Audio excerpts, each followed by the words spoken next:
You supported legislation that helps go after sex offenders on social media outlets. Right.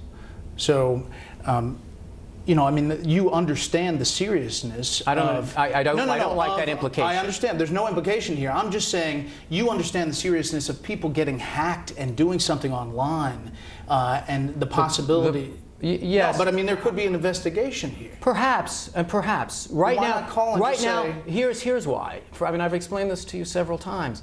Look, sometimes it is what it looks like.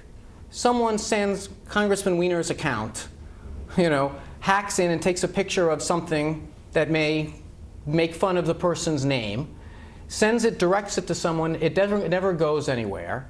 It was mischief. Now, if it turns out that it's more than that, if it turns out that this is some kind of a larger conspiracy, if it turns out that authorities should be brought in, do my constituents really think that we need a national investigation with national resources brought to bear just because Congressman Weiner had his account hacked? I don't think so. But if it turns out that I'm wrong, if it turns out that, yes, this is some much larger conspiracy going on, what it really is people trying to throw me off my game and trying to stop me doing what I'm doing. And I don't plan to do that. But I'm certainly glad to sit down with you today. Thank you for the time. My pleasure. My Twitter feed says this from one guy. Just put this in. I put out that I was having this interview with you, and here's what he said. Quote, seriously, how does @RepWeiner not know what his own drawers look like? That was the question. Fair enough. I mean, I've tried to answer it for you several times. I appreciate it, though. Okay. Thank you. It's like literally his face starts sucking in. It's like he's got reverse gravity. I also like the end. I love that strategy that Brett used. I do this all the time when I don't want to ask a question that's too touchy. You go, this came from a viewer. This came into my Twitter feed. It probably did come in, but from Brett Barr. But it was like I always said I don't want to. Nobody wants to ask the question. You should have like a little sock puppet that asks. I don't ask the question, bud. Yeah, that's what. But we were watching this. I don't know if it was you or Bill said. It's 4 words. Bored in a 5 words. Bored in a hotel room. Yeah. That's what causes this. Well, look, I could see a guy having one Smirnoff Ice and then being like, check out my sexy drawers, Seattle lady. But like Bill and I were talking, though, you know, maybe in his head, drawers is not cheating. Yeah. I think maybe it's that simple. Schwarzenegger called it outer course. I think that's what he called it. Shut up. No, I'm serious. Outer course. Dry humping? Yeah. I majored in that. Hey, we have an ambassador here, John. Please. Oh, I am so sorry, Mr. Ambassador. Ambassador isn't cheating if you're wearing the shorts. You, of all people, would know. If I'm wearing my boxer shorts and I send a delightful pic to one of my many fans, is that cheating on my non-existent girlfriend? We talk about this in diplomatic circles all the time. What's the answer? There is no answer. You hear that, honey? There is no answer. All right, coming up, should the poor be allowed in public? We discussed Jedediah's new book, Out of Sight, you stupid, smelly poor people. Yes, you wrote it, but first. So are these porn sites? Must be a porn story ahead. This is why I'm destined for the 5 p.m. slot, people.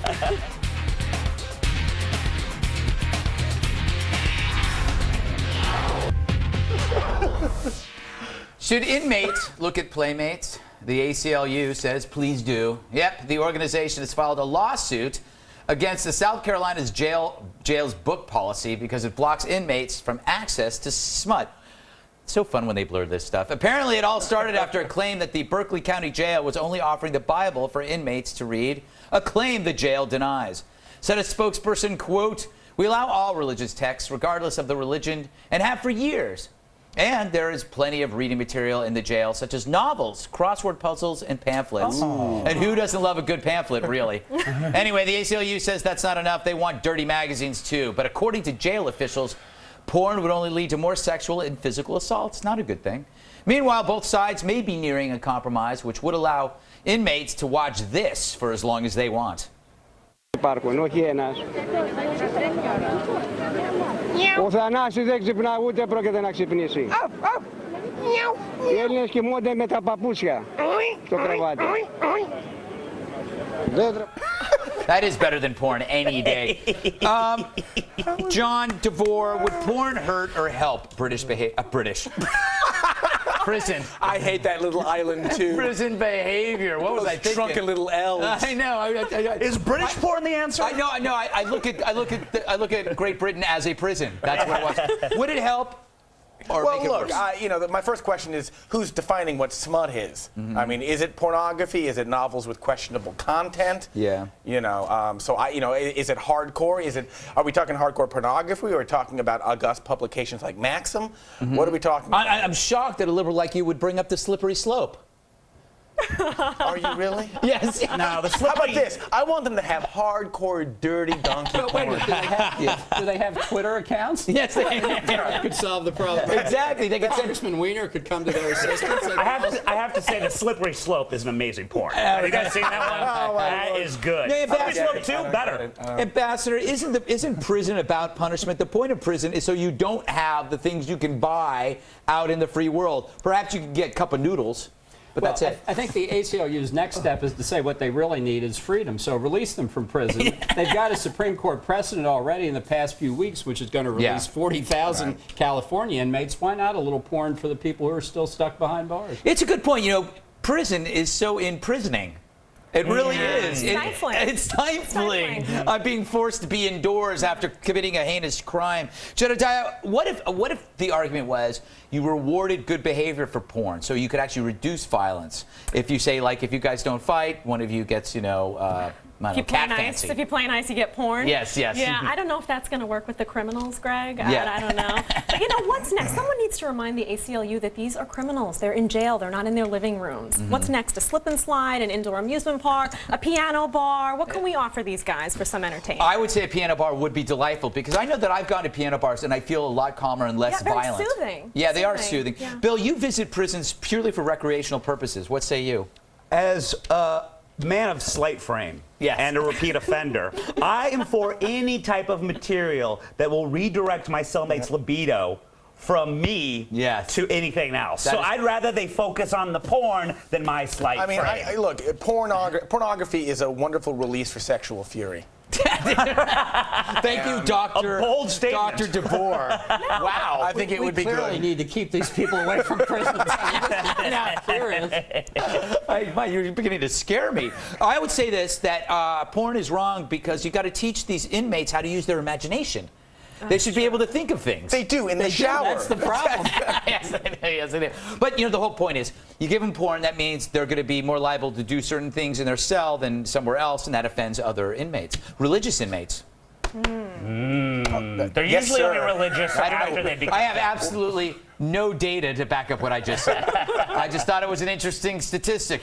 Sorry. Hypothetical data. Sorry if I'm making up facts, if you find that to be a problem. All right. Do you have a comment on the show? Email us. It's redeye@foxnews.com. And to leave a voicemail on my direct line, 212-462-5050. Still to come, the halftime report from TV's Joe DeVito. Nice. Oh, yeah. Sorry, Andy. Tonight's halftime report is sponsored by Pants. Lower part of the body from the waist to the ankles, covering both legs separately. Thanks, Pants.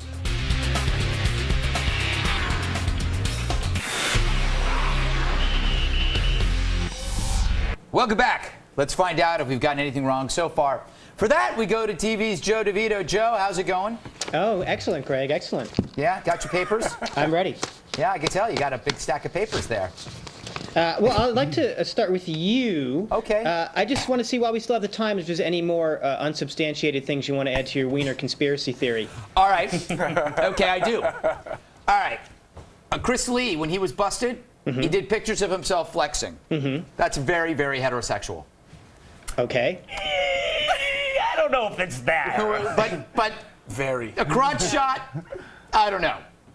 Okay. Crotch shot is something you see in the back page of Village Voice. Not that I would know. Okay. By the way, this is purely unsubstantiated because you asked me to do it. I did. I have no proof. I was hoping you'd give us more dots to connect. We need more dots, Greg. Dots? I More love that. dots. It's a movie candy. Sorry. As far as your British porn claims, Yes. Fluoride-free babes, I think, is the #1 Really? British porn. wow. Yeah. If you're into the bad tooth thing. Yeah. And I just want to make sure that pornography you showed was blurred. That just wasn't an eyesight issue I was having, right? No, it was blurred. Well, I did a little research here, and according to a 2010 study, it shows that showing pornography to some sex offenders can actually lower their desire to repeat their crimes by sort of diverting their energies. So that was interesting. The bad news, done by the University of Hawaii, a foreign country. Absolutely.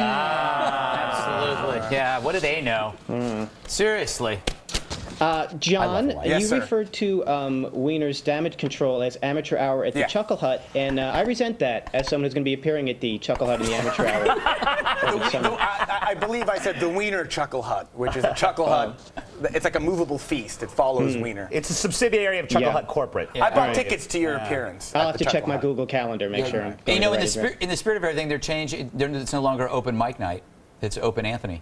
At the Wiener Chuckle Hut. Yes. Well, that fell flat. But we laughed.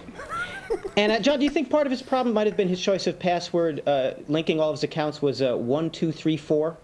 Yes, it's almost as bad as Bill Schultz. Almost as Stop saying that. Nothing is as bad as Bill Schultz. Oh, in your face. Zing. Also, Sexual Fury, another great name for a porno film. I'd like to thank you for that, John. I like this Joe guy. You mentioned defining pornography. I'd have to say, did you see the blurred images? It's that stuff and not, I think, Henry Miller novels that they're concerned that the inmates have access to. I like a Henry Miller reference. Thanks. I guess you guys can agree to like things. Yeah. I like white guys with glasses. Ambassador Bolton, how does it feel to be the voice of reason up there? I can't believe I'm on this show tonight. Now, I have a question for you as the grown-up on the panel. If you were to be answering Representative Wiener's press conferences, do you think you could do it in one sentence, the statement that he needs to make? Very easily. I had nothing to do with this. I don't know what it is. I don't know where it's going. I want to say, though, I've always had a high opinion of Congressman Wiener. I once gave a speech in his district at a synagogue. He was in the audience. He came up afterward and unprompted said, I agree with everything Ambassador Bolton just said. So up until then, he had great discernment. Wow. Wow, way to waffle. Way to waffle. And some Wiener drop in there. Bill, you are both a lawyer and a fireman. Correct. Do you know that Twitter can't legally divulge your information without your permission or some sort of legal request? Did you know that's in the Twitter terms of use? I would assume so, but I also know that whoever's in charge of those things knows the truth, and perhaps might be forced to, given the FBI's involvement, if they do. I don't know where I am right now. Well said. Also, I'm sorry to hear that your prison inmate's name was Libido. Is that what you said? That's Joe a bad Libido. booking. Support name. Joe Libido. Yes. Ooh, I like the sound. It's got a nice ring to it. Okay, and as Bill, you've been both a consumer and a producer of prison pornography. Are there any tips you want to share with us? That was a setup that I'm not going to take. Take that reference and tip and just throw it in the garbage because this is a family show. Okay. Yeah, okay. And finally, Jedediah, you mentioned that you have some sort of breast recognition skills. Now, is this something that you offer to teach in a seminar format, or is it a computer software that I can purchase? Every Saturday from 9 to 2, and you can visit my website for the times and locations of those classes. Consider it done. Absolutely. Consider your website crashed. Probably should give the name of the website. JedidiahVila.com. All right. Okay. Thank you, Joe. See you in a few minutes, I guess. Right on. Sounds right. good. Thanks, guys. Right on, indeed. Okay. So last night, I told you how much I enjoyed the Broadway musical Cats, and I do. But I also love charity. So let's get to my latest piece of art. This is my portrait of Meg Ryan as a unicorn. Based on a dream I had of Meg Ryan as a unicorn. I could elaborate, but why bother? You get the picture. It's Meg Ryan as a unicorn. Do you want me to spell it out for you? Meg Ryan on a unicorn. I have a problem, okay? Anyway, our top bid so far goes to Andrew Everswick, who's offered $650 for this piece of art. Now, the rest of you have till Friday to make a bid. And email your offer to redeye@foxnews.com to be considered. Also, you can have me on camera now. Tired of looking at that, thanks. We finally got a bid for Paul Mercurio's jacket. It was a whopping $50. Yeah, Paul. It's going to crush his soul. $50. Maybe somebody could come a little higher, please. And as you know, all the money this week goes to TAPS, a nonprofit group that provides grief counseling and support programs to families of fallen soldiers. You can go to taps.org to learn more. And let's not forget the real message. It's not about charity. It's about me. For I am the true hero, and the fact that I have to keep reminding you of this through this charity offends me.